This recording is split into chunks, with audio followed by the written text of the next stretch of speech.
शहर के चकाचौंध भरली जिंदगी से जब इंसान उबियाला तो ओकरा के अपना गांव के मिट्टी के याद आवेला।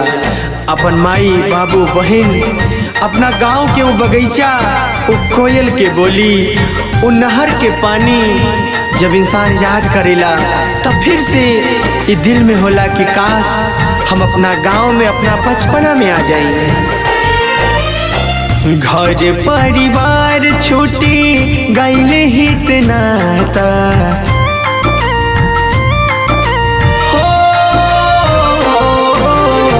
घर परिवार छूटी गईले हित नाता, छूट गईल मोरा गाँव हो।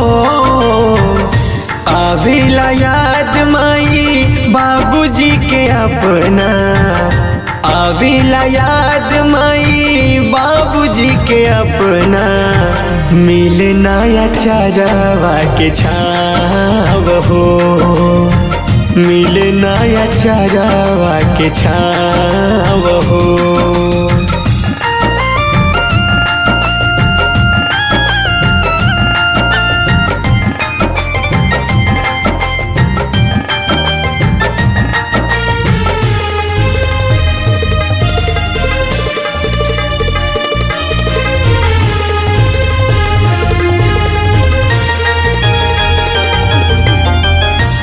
जाने घरे लोग रहत हुई है कैसे, सबका से दूर कैलाश हमारा के पैसे।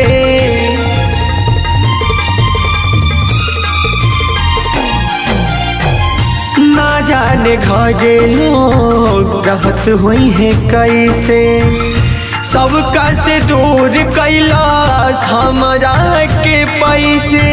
रही जानी रेखत होई छोटा की बहनिया, रही जानी रेखत होई छोटा की बहनिया, सोनी सोनी कौआ के काव हो, मिलना या चरवा के छाव हो।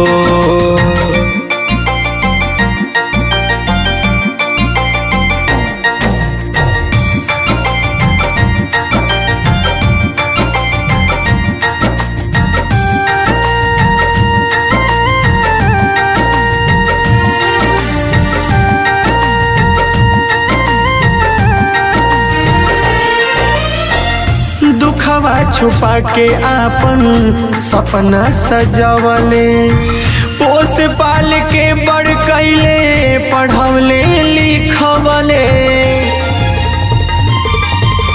माई हो दुखवा छुपा के आपन सपना सजवले, पोस पाल के बड़ कैले, पढ़वले लिखवले।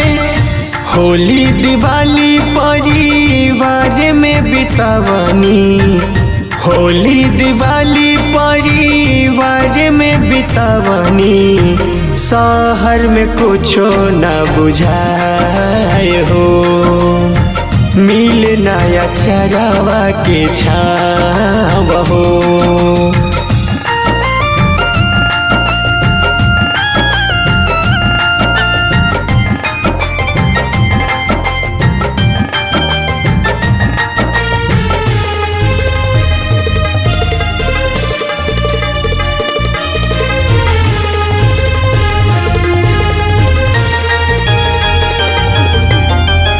शहर में मिले रोहित दूध मिसरी मेवा, कर नहीं खिपावत माई बाबूजी के सेवा।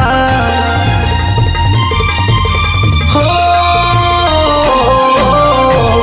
शहर में मिले रोहित दूध मिसरी मेवा, कर नहीं खिपावत माई बाबूजी के सेवा।